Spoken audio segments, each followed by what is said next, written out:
I've bought a Mini Mk1 with a largely rust-free shell. It's not a basket case.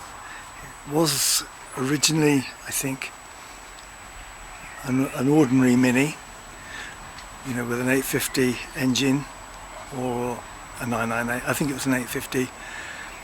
Yeah, it's a 1967 car, so you know, definitely a Mk1. It was first registered in 1968, so looks like it sat in the showroom for a while. It's an abandoned project, and I have bought this, going to redo everything that's been done already, just to make sure it's okay, and then I'm going to improve on, once I know exactly what I've got, I'm going to improve on it. The body shell will be further down the road. Once I've got everything else, got some momentum in the project, got everything else sorted out, ready to go into the tidied up shell, I will get on to restoring any aspects of the shell which are not 100%. So this is the first, hopefully, in a series of videos on a Mini, and I expect this will create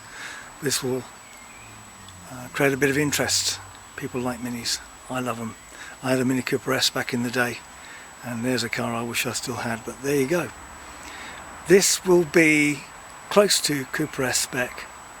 It will be like a tribute car. I'm not going to pretend it's a Cooper S when it's not, but we can take it up to like a Cooper S standard on performance and braking, and then maybe take it a little further, because they were quick cars, but this isn't a Cooper S engine, so it doesn't have the steel crank or the mnemonic steel valves or the other competition related items that marked out a Cooper S as being very special. And Cooper S are very thin on the ground and very, very, very expensive these days, so I wasn't going to spend the kind of money that you need to spend to buy a Cooper S. So a Mk1 Mini done up to a kind of Cooper S type standard, I think will tick the box quite adequately. Here's the engine on the Mini. Obviously it's minus its cylinder head, but I've removed the starter motor, alternator and distributor and pulled back the clutch slave so that I can remove the engine fairly easily from the car, because I want to get it out and see what I've got.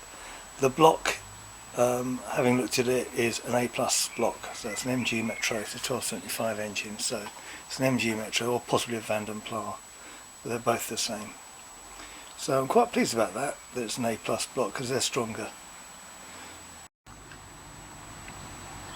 I've removed the engine from the Mini, engine and gearbox assembly complete from the Mini, using a proper hoist, my hoist, and a proper Mini engine removal bracket which holds the engine at the exact right angle, so that when you lift it out it doesn't interfere with the bulkhead between the diff, so it holds it at a slight angle.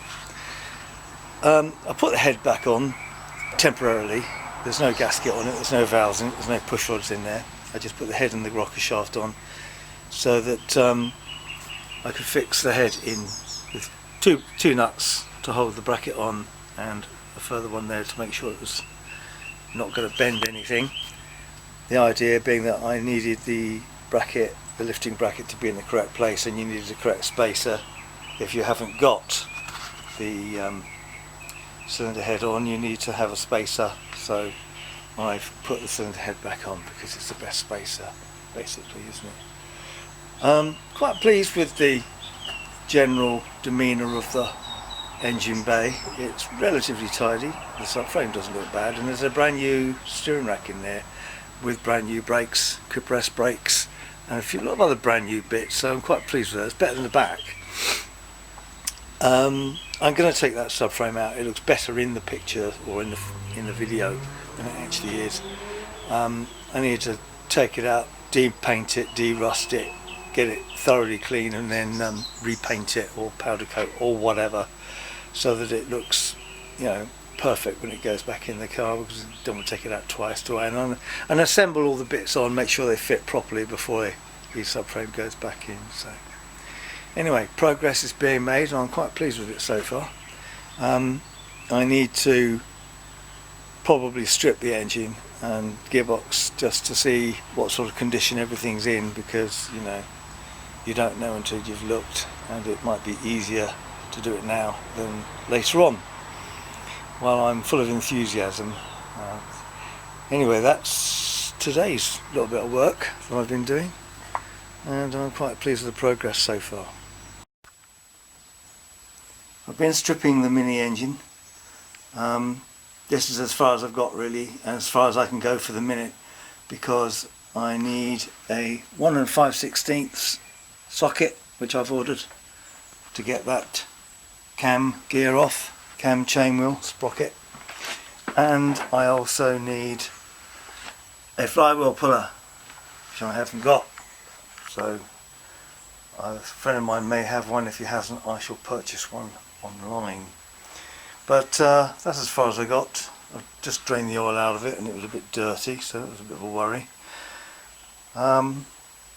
It really needs to be completely stripped, gearbox and engine, because I need to know exactly what sort of state it's in, and the only way to do that is to completely take it to pieces. So that's where we are with that at the minute. I managed to get the flywheel off the mini engine and it was on there very, very tight. When it did let go, it let go with a bang and it jumped about a foot under the pressure that the flywheel puller was exerting. It was really, really tight. I used a Draper flywheel puller because this is a forging and that's what you need, something strong. I've used them in the past when they've been cast or machined out of block, and you know, unless they're really thick, and particularly if it's cast, they won't stand up to it. They'll break or they'll pull or deform.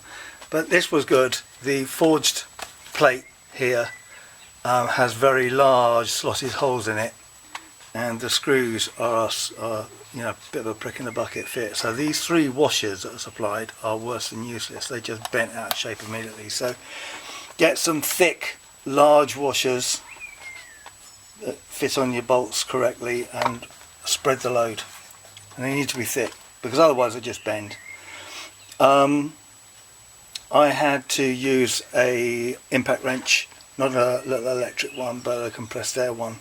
Something that exerted a fair bit of force on the centre bolt, and then I had to hit the end of the bolt with a club hammer to get it off, but not recommended, but you know, needs must. Anyway, we're there now. I've also managed to remove the cam chain wheel because I had a 1 5/16 socket arrive this morning, and once you know, I popped it on an impact wrench, the little Mk1 one, and it spun straight off. So that's good. I can continue now with removing this casing and then take the engine off the box, and then we can have a look and see what we've got. Main engine components of the powertrain I've now separated. Here is the block, minus the crankshaft at the moment. The gearbox is over there and the crank is here. Now this crank is a cam 6232 forged crank. I think that's the MG Metro one. I think it's the best one to have to my knowledge so far, and the journals don't look in bad condition at all, and they have been reground, I think probably in the fairly recent past. The bores are plus 30 on the block, which takes it out to about 1303, I think, cc. They're worn, the bores, and I think really could do with a rebore and new pistons. I'm not sure about the crank. I think the crank's okay, and I'll just fit new shells, but I'm going to take the whole lot over to specialist engineering company for advice, because then I can decide or form a plan of what stage of tune I want to take this engine to and obviously the higher the stage of tune, the stronger the bottom end and pistons and what have you have got to be, hence higher expense. If you start going for forged pistons, they're big money. So anyway, that concludes this little section of the Mini. I shall hope to post another video soon. Thanks for watching.